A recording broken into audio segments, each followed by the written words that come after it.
now. Free, free Palestine. Free, free Palestine. Free, free Palestine. Free, free Palestine. Free, free Palestine. Free, free Palestine. Free, free Palestine. Free, free Palestine. Palestine remains in my heart. Welcome to the second episode of Apartheid of Podcast. I'm joined here today by Joseph. My name is Adam, and we are really, really happy and proud to be hosting today Fope Olaleye, the NUS Black Students Officer. Welcome, Fope.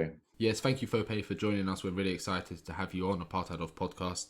And just before we begin, I just wanted to start with some context to our discussion. We're here to remember the life and commemorate the life of George Floyd, who, as many of us saw from the footage that went viral, George Floyd was murdered whilst in police custody in Minneapolis, USA, as police officer Derek Chauvin suffocated George for 8 minutes 46 seconds by placing his knee on his neck. And I just want to repeat, that was for 8 minutes 46 seconds, because for me that definitely hasn't sunk in, and I don't think it ever will, to be honest. We're also here to remember the life of Iyad al-Hallaq, who was brutally murdered earlier this week by Israeli police force in Jerusalem after he was shot 10 times as his phone was mistaken for a gun on the way to work. And we are here to say that George and Iyad and the countless others who have passed away, such as Breonna Taylor, such as Razan al-Najjar, such as Mark Duggan, Stephen Lawrence, and all those who passed away during the Grenfell fire, they should all be alive. And we have seen recently resistance form from Minneapolis all the way through to Palestine. And it's important that we recognise that these protests aren't just a reaction to one death, but in fact come as an instinctive and natural response to the institutional racism that exists in our society. And the protest that we are seeing today is resistance to the routine, violent devaluing of human life, which has manifested itself in the form of cuts to public services, cuts to education, cuts to what it means to be and have a community. And ultimately, this comes down to the systematic neglect of marginalised communities through the failures of democracy. And for Palestinians under the Israeli apartheid state especially, this is years and years of political policies and manifestations of divisive ideologies that drive the treatment of particular communities as second-class citizens. Let us be clear that this is most definitely a time of pain and of hurt, but this is also a window of opportunity for international solidarity and unity against these struggles. And this is what we are here to speak on today, to speak on the Black Lives Matter movement and to speak on decolonisation and anti-racist resistance, as is the goal of Apartheid of Campus. But Fope, just before we jump in, a question we ask all our guests just to start the conversation, what drove you to get involved in and be a part of the political activism and the work that you're doing today?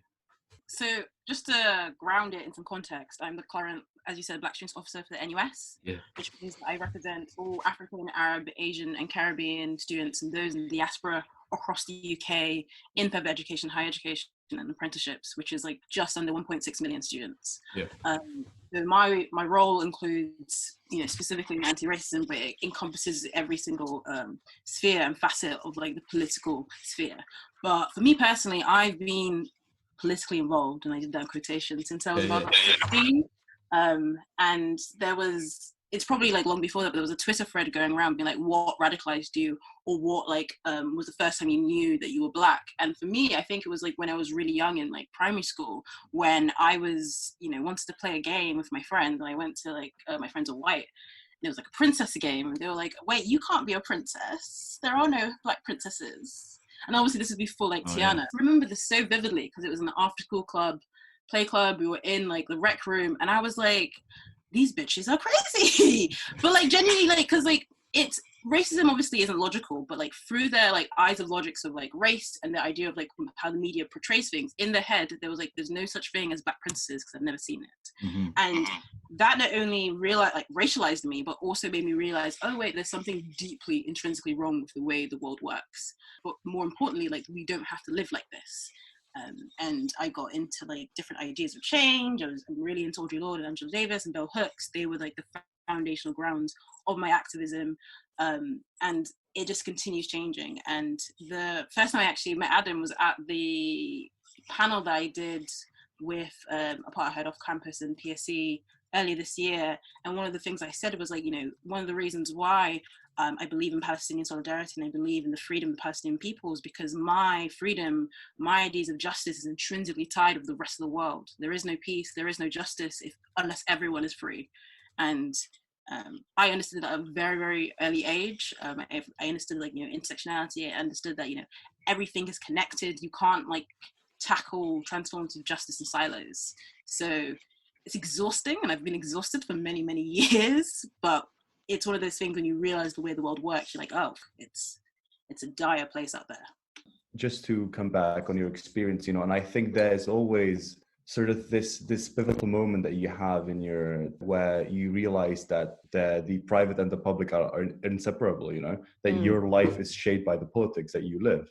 Being a person of color will affect you at one point of your life, and it is part of your political awakening. And then let's say then what you do with this is the determinant. So if you then decide to walk the path of liberation, which is what you have obviously done, because first you have to learn about other people, and then you can actually go on and create something new, which to sort of go into the questions of how does this approach translate to our life on campus and our work, because we are also students, and this is the way our work is directed, because we need to be shaping the environment that we are in most of the time.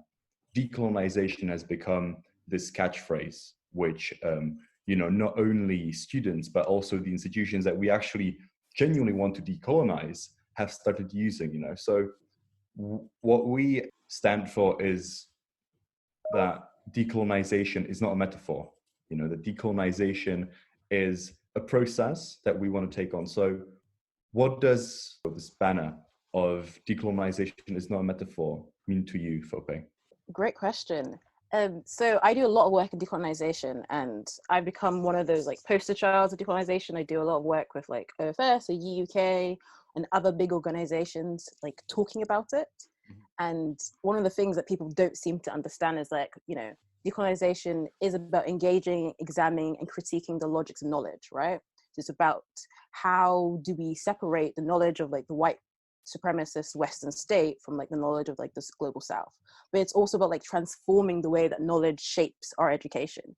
And when we say transformative justice and transformative knowledge all the time, but I don't think people actually understand when we say transforming, it doesn't mean adding a couple more black and brown faces to a reading list. It's not about renaming a room. It's about actively transforming the way education works. So it's not just about race. It's about how do we make education where disabled students are able to access books? How can we talk about knowledge and freedom when the knowledge itself is way beyond the axis of anyone who is a broke student? And it goes beyond that. And I talk about transforming, in the metaphysical way, but also in the physical way, who can access the space, physically access the space, not just in terms of accessibility, but in terms of if I enter a space, will I be safe?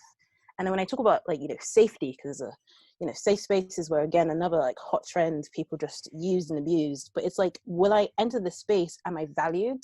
Am I heard?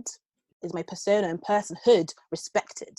And that's really important. And I use the example in SU buildings. How often do you see people engage with the student union, right? How often do you see Black people engage with the student union? Especially, I went to Newcastle University, which is way up in the Northeast. And I think besides maybe my first or second year when I was an officer, I didn't go into campus because that place wasn't safe for me. We put up a Black Lives Matter sign on the quad outside the Students' Union, and within 2 hours it had been torn down. So it's about right. So decolonization is transforming the space.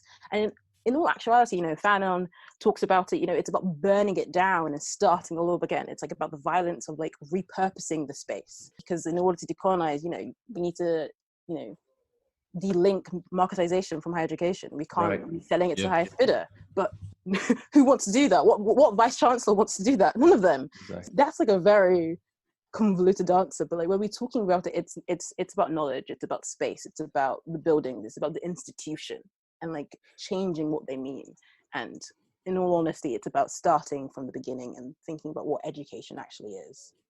Yeah, and I'd like to just add, you mentioned Fanon there, and one of his quotes that always jumps to mind when speaking about decolonization is when he explicitly said himself, decolonization never takes place unnoticed. And I think for quite a long time now, decolonization has been perceived as something that you almost like you can just tick off. We've done decolonization. We've, our reading list has changed, our curriculum has changed.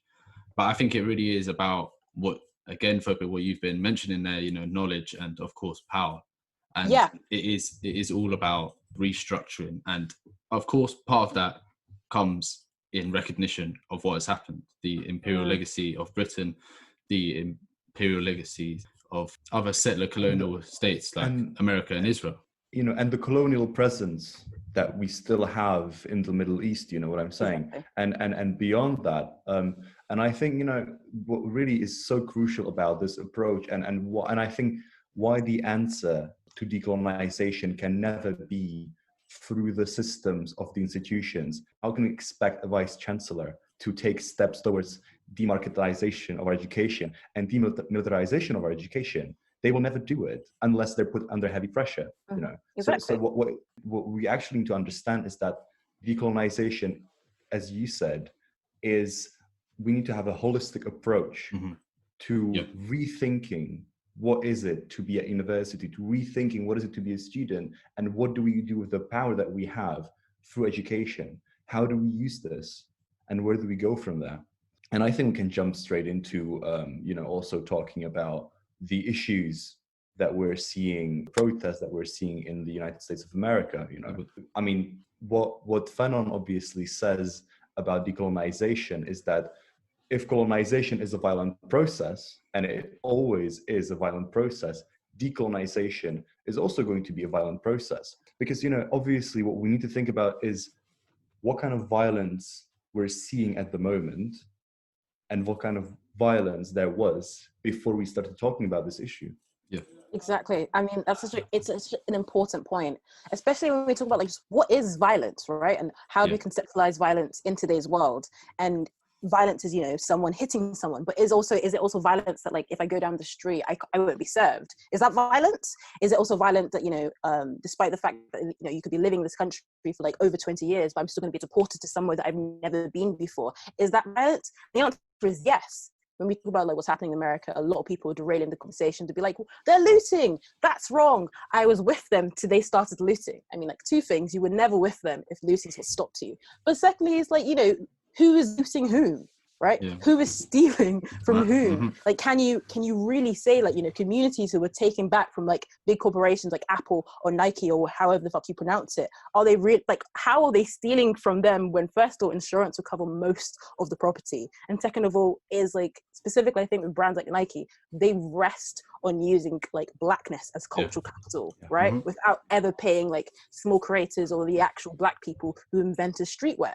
And you see that over and over and over again, these different modes of violence constantly reduced to like, that's just the way the world is. Again, we've been here before. Remember Ferguson, remember the 2011 riots, remember like the Arab Spring. But it's again, the success of the state to constantly like have stuff happening and then suppress it and then be like, oh, I don't remember what happened. It's, it's institutional amnesia, which is very, very powerful. And I think, it's so important that we mention in both our language and when we resist, institutions. And this comes back to, again, processes of colonization. This isn't just an event, whether in Palestine it's, 1948, or the arrival of Europeans on the lands of indigenous people in what we now call the USA, right? What we're dealing with is structures and, every day of violence and of occupation is a reinstatement and reaffirmation of this systematic dominance. That people are resisting now. And, I think it's so important that we mentioned that decolonization is an unsettling process.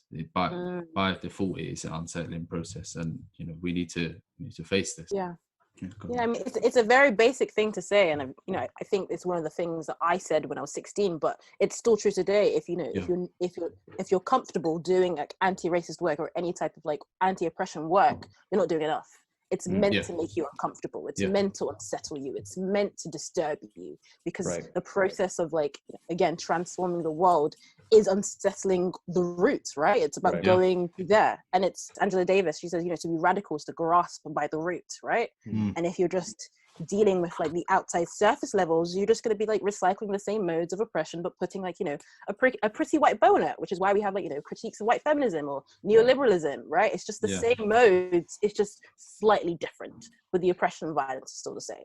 And this is also what I see, that the protests and any form of resistance, really, what it does, it brings to the surface the actual violence that was already there, but that people couldn't see, you know, because the violence in the United States of America, the violence that the people are protesting didn't start last week. And the people that can only see this form of violence, these are the people that their power needs to be contested. I'm gonna echo what you're saying. It's like, and this is why I always feel like any type of critique of protests that are being like, you know, I would agree with them if they did something else, or I would agree with them if they had done it on a different day. I would agree with them if they had, you know, hadn't looted the shops. I would agree with them if they hadn't done it on like the highway or the motorway. I would agree with them if they hadn't, you know, inconvenienced me. Right. And, you know, any sort of protest that doesn't, and all it does is like, you know, massage the egos of like the ruling class, or massage, or just, you know, keep the complacency of the system, isn't a protest. You know, not only is this taking the conversation somewhere which it should not be focused on, it's also the denying of a voice that needs to be heard, right? This is, you know, if we call it what it is, this is epistemic violence, right? Like the deliberate shutdown of individuals as part of a collective that is rebelling. And your response is to say, this is not how we're going to listen to you. And you know, that's why by asserting that this, and again, I quote, looting and rioting is wrong, you know, you are placing yourself in a position of privilege, and I think you are failing to see the real, you know, as we were just speaking about, roots of what's going on here. Yeah, and just to add to that before we move on, the other avenues of protest have existed, and you still didn't like it, and they've been done. you still didn't like it, because the answer is they don't want you to protest. And the answer is it's unsettling, right? You know, right. Protests are a means by which people are unsettled, but it is a means by which people are attempting to unsettle, and you know, we need to recognize it. Talking about ways of resisting, you know, I think what is a really important question that we have to ask ourselves today: what does it mean to be an anti-racist? I'll have a stab at that. For me, I think to be anti-racist is, it's not simply to be like, you know, the very liberal idea of what racism is. Like, I don't see color, or like, you know, I won't treat you differently because of the color of your skin. It is to recognize the society and world we live in rests on racist structures. That's like A. And then B, it's to like be an anti-racist is to actively, you know, do things to resist the structure, or to like bring about transformative change. And if you're not doing that, you're not an anti-racist. You know, I don't really like the words of like discourse. I think is very stagnant. I don't really like words like privileged discourse. I don't like words of allyship, because it's all very, you know, twee and Tumblr, and it hides, you know, it hides and disguises the violence of what we're talking about. What are you doing to unsettle, great word, the racism that exists in this country, which isn't, you know, an isolated series of events that happens to a couple of people. It is the world. It is society. It is in housing. It is in healthcare. It is in, you know, policing. It is in the way that our justice system works. It's in the way of like who decides who lives and who dies, the way migration works. It's all of it. And, you know, a lot of people hear that and be like, oh, that's a bit much. And I'm like, yeah, it is. It's everywhere. And it's pervasive. And to acknowledge that and to like specifically do things to combat that is to be an anti-racist. You know, I just want to add in, you know, and ask you, Fope, what do you think it means to resist colonization and institutional racism on campus at universities in 2020? And how does it tie to anti-racism as well? Yeah. This is a really hard question for me, because I graduated from university last year after spending 4 years at Newcastle University. It's something I've been thinking about for a really long time. Like, can you actually challenge institutional racism in institutions that specifically thrive off of it? Can you? And like, you know, I had a conversation, I think at a workshop I did, is like, you know, the decolonisation movement essentially started in the UK specifically off the back of like, you know, Rhodes must fall. Like, that's one of the most prevalent ones. And, you know, well done to all the work that they did. And I know quite a lot of many of the activists who are part of that and still insist on change. But can you decolonize Oxford University? Can you decolonize a place that is entrenched with the blood of imperialism and colonialism? It's not even about who gets into the school. It's about what does the school represent? What does the knowledge represent, right? What is like the people who've gone to the school and taken that knowledge and done to the world? What does that represent? Can we decolonize that? Can it be decolonized if like we have just more Black people, more people of color? How do we make sure that people today, specifically young Black people, are in spaces where they don't just survive university, they thrive regardless of anything? This is the problem I'm having with like these universities doing Black Lives Matter statements, right? How can Edinburgh University do a Black Lives Matter statement when like 2 years ago, the medical school put on a play, all of them put on blackface and you didn't do anything? The root problem is that University UK, they were built to, you know, train the ruling class to colonize the rest of the world. No, it is the truth. Yeah. But I think by recognizing this, that might put us in a place where we can do something about it. But first, we need to tear off this facade of our universities having anything to do with ethical policies or actual production of knowledge that is supposed to empower those who are oppressed. And I would like to draw a comparison. We also had a dear colleague from Palestine talking to us about how they actually create alternative spaces in these institutions, which are by default not only racist against them, but they are factually, physically built on the ruins of their villages. You know, so how do you come to terms with this? Well, you do that by creating an alternative space for your students, for your colleagues, and you produce knowledge in the way that empowers you. I mean, that's like a whole like separate point that I was going to make earlier as well. Like, you know, how can we talk about decolonization of universities when universities are hubs of like securitization and surveillance, right?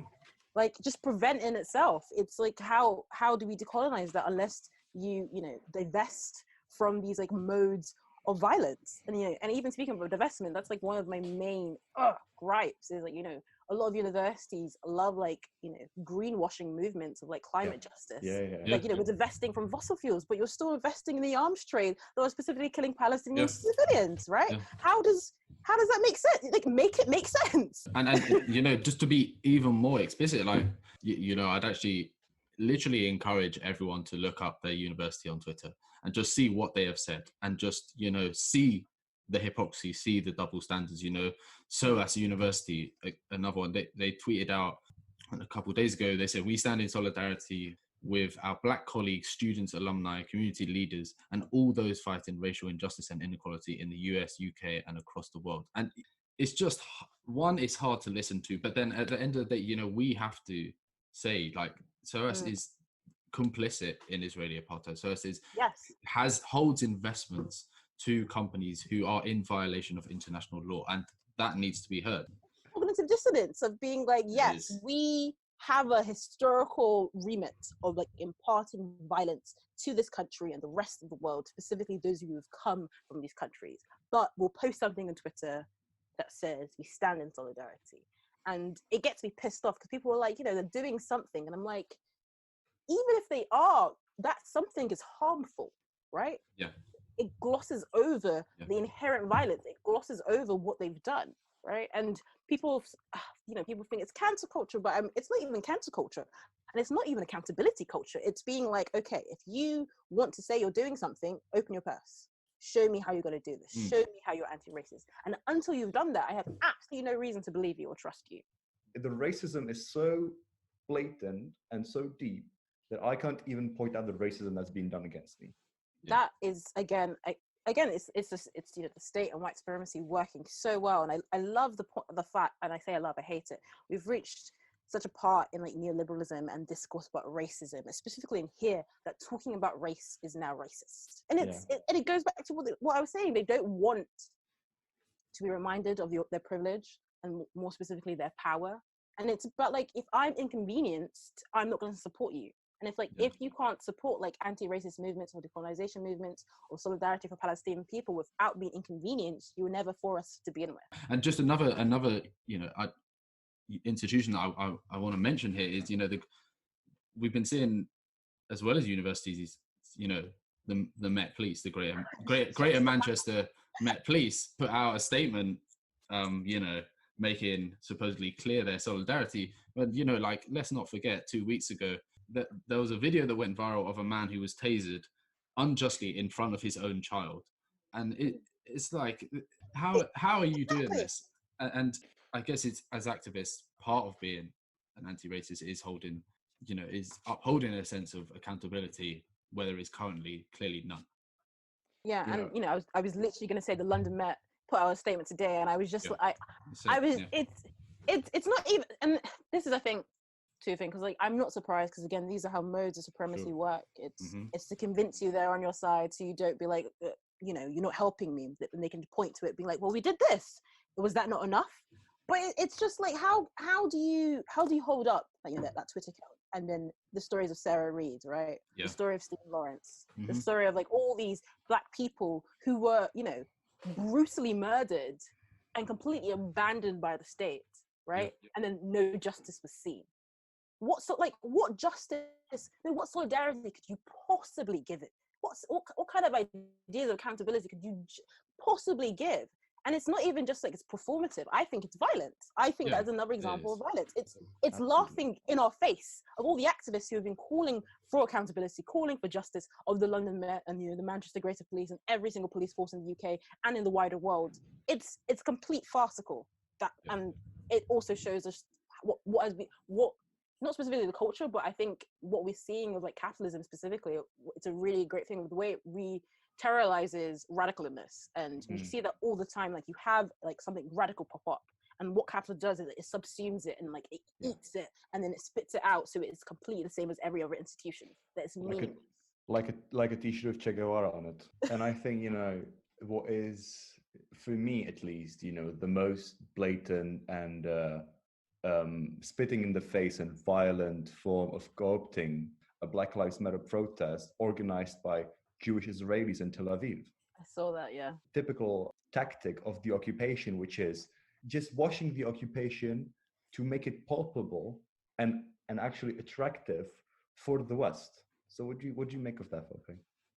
It is co-option. It's, you know, co-option is violence, and it just frustrates me, because it's like we see what is happening. We can see what is being done, but it's still working. How can you, like, what does it mean to stand in solidarity of a man who's unjustly murdered when you unjustly murder people on their own land? Like, what does that mean? And it speaks to what I was saying. It's nothingness, right? The solidarity of nothingness. It doesn't mean anything, right? And, you know, I think the UK is doing that as well. People insist on separating these issues because, you know, as much as these different causes are geographically separated, you know, they are deeply rooted in the same methods of discrimination and systemic violence that, you know, are replicated and shared. One thing for us to recognize as activists, you know, is that our oppressors are, you know, most definitely united. Israeli police units have trained American police forces in Baltimore, in Florida, in countless other states. It's the fact that oppressors are so united that, you know, it necessitates as activists, you know, when we stand up in solidarity with Black Lives Matter movement, you know, I'm also standing up for Palestinian lives. You know, I'm also standing up for I'm also standing up against the social, you know, the injustices that are done to the indigenous people of Australia and New Zealand, the struggles that are going on in Kashmir, and, you know, multiple other struggles that we need to support and stand in solidarity with.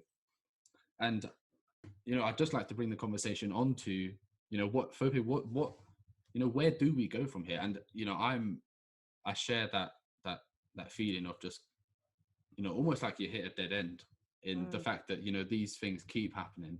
You know, we're able to see why we're able to see our forms of resistance co-opted, yet what do we do now? And, you know, that's just a question that I'd like to ask. You know? I mean, it's hard, but, like, you know, I can give a long answer, but it's to carry on, it's to continue, right? And For sure.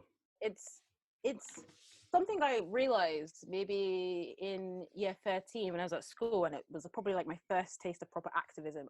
We started up like the Gay Straight Alliance at our school, which has since been renamed as the Gender Sexuality Alliance. And I remember I did a speech or a letter or something, and I'm like, we didn't do this for ourselves, right? Because when year 13 we're going to universities, we did it for the younger years. We did it so that could continue. And it's realizing none of the work we're doing is for ourselves. The justice we seek is not justice for ourselves. And that's a moment that's really upsetting. And I sometimes have to sit with it, because it's like I'm not even fighting for freedom that I will ever see. I'm not even fighting for justice that I will get to benefit and partake in. We're fighting for justice of a new world, right? And that's what decolonization is at its heart. Decolonization is about dreaming. It's about envisioning new worlds, and dreaming is so important. Like it's only one slide, but I spend a little bit of time on this one, because it's like we need to know where we're going, right? And where do we want to go? What is it that we want to see? What is justice to you? What is freedom? These aren't like just words you come out of the air. They mean something. So justice is it like, what does it mean for Black people? What does it mean for anti-Blackness? What does it mean for Palestinian people? What does it mean for those in Kashmir? What does it mean for those in Nigeria? And it means something specific. And I think holding on to those visions of new worlds and new ways of existing and new modes of community and love and justice and accountability is really important. And understanding it's not for you, but I always say I'm not doing this for myself or my children. I'm doing it so that in 10, 20, 50, 100 years, someone who has the exact same story as me will never go through what I go through, right? Being able to exist without that exhaustion, that weight. I'm like tapping my shoulders, but like being able is so important. And imagining what the world will look like, that's what keeps me going. And that's really useful, I think. And I say it to younger activists all the time. Just imagine and keep going. I just have to come back to Fanon again, because yeah. for me, for me, Fanon, like as a Palestinian, as someone who think, I struggle, in my opinion, I struggle against colonialism, both internally and externally, and as someone who's also really inspired by the struggle of the Algerian people against the French. What he wrote at the end of The Wretched of the Earth was that if us as colonized peoples are to end colonialism, what we need to do, we need to create a new world. Yeah. And we must not and shall not imitate those who have colonized us. And we need to, I think, if anything, radicalize even more. I think it's time to take a different approach. We focus on the idea that decolonization has to be a radical process. Yeah. And I completely agree. I was going to say that, Fanon says that decolonization is truly the creation of new men, right? And that speaks to the new world. This is ongoing. This is an ongoing fight. It isn't just like one battle. And then to the latter part, I think it's really important because, decolonization, it's about, repositioning knowledge, right? To go back to the beginning, and also specifically understanding that knowledge production does not begin and end here in the West. Why are we leading the charge when we only just realized the house was burning? The house has been burning for the last 500 years. They understand what it means to fight for their homelands or their homes. And I think, specifically to the global South, they should be leading the way we talk about knowledge. And I think a really great example I have for that is just the fact that we talk about facts and data here in the West, but we still talk about like tribal stories as if those are somehow like different, as if they aren't like weighed the same. And it's again reframing the language that we use about the global South and their struggles, and being like, maybe just maybe they know way more about anything than we do. I think what would be a really good thing to go to now would be practical things on the ground. What is the role of us as students? At this point we can mention apartheid off campus, and this is what we're here for. Students join, be united under these groups that are existing. Find them. Here's one, apartheid off campus. Just find another, join another. I want to just come on to one particular thing that we've seen happen very recently, which involves like the use of social media. We've spoken about it a little bit. I just want to reference the Blackout Tuesday, the black screens that a lot of people were sharing. What is your take on that, Fope? I would really like to know. I have so many takes on it. I posted on my Instagram being like, I know all of you are well-intentioned, but this is the stupidest thing I've ever seen in my life. For multiple reasons. And like the first reason is like just the technicality of it. We are currently in a pandemic right now where people can't necessarily use the existing modes of protest. And social media is an important avenue for people's voices to be heard and information to be shared and disseminated.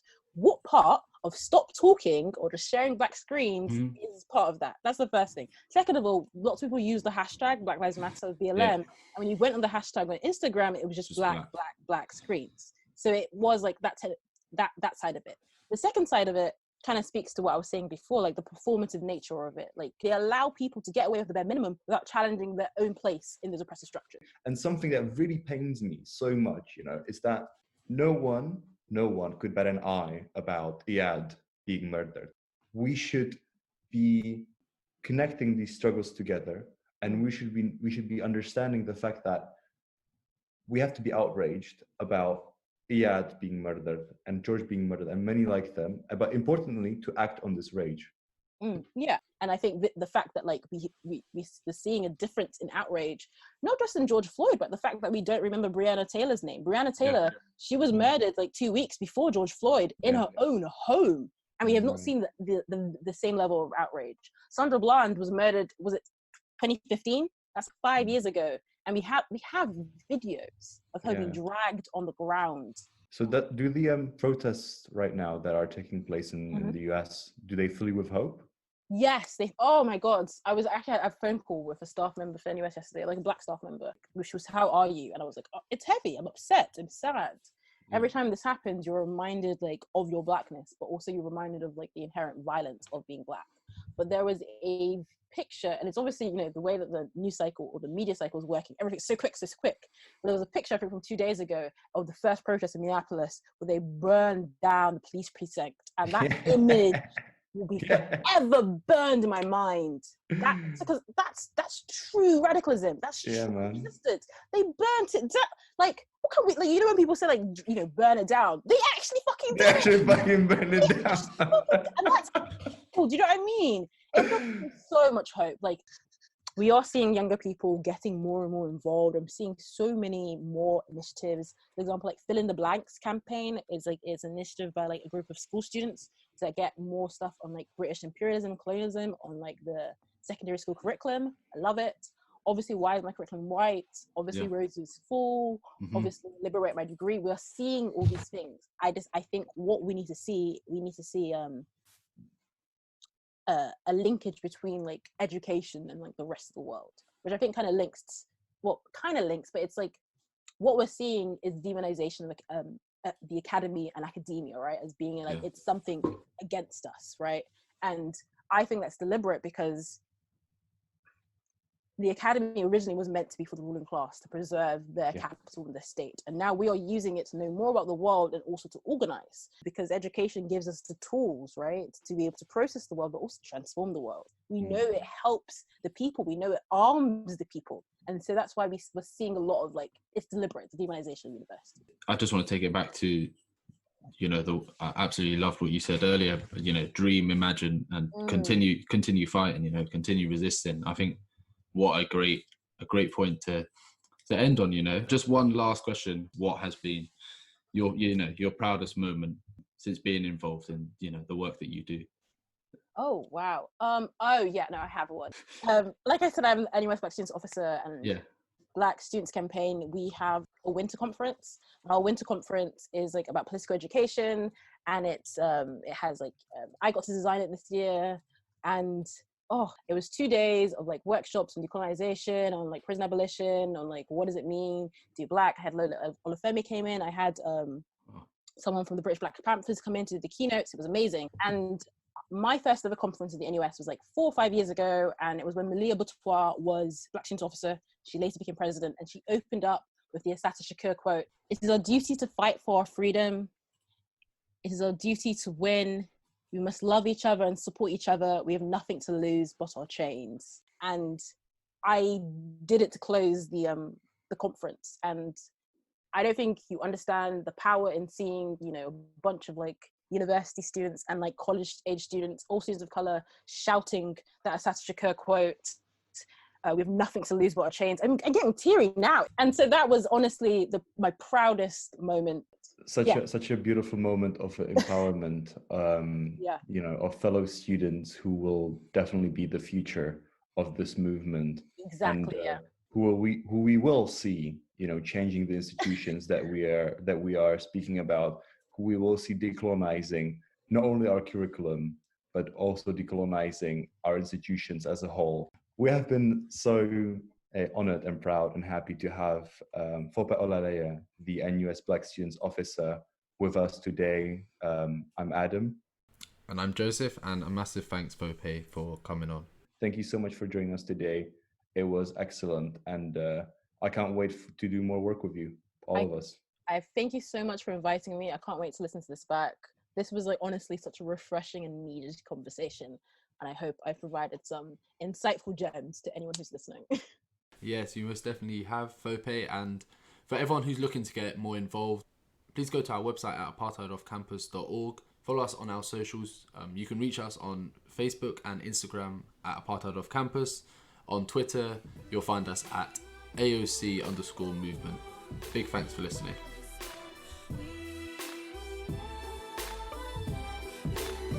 Sing it with me now. Free, free Palestine. Free, free Palestine. Free, free Palestine. Free, free Palestine. Free, free Palestine. Free, free Palestine. Free, free Palestine. Free, free Palestine. Palestine remains in my heart forever. We stand for peace times of war. We shan't surrender. Remember, it didn't start.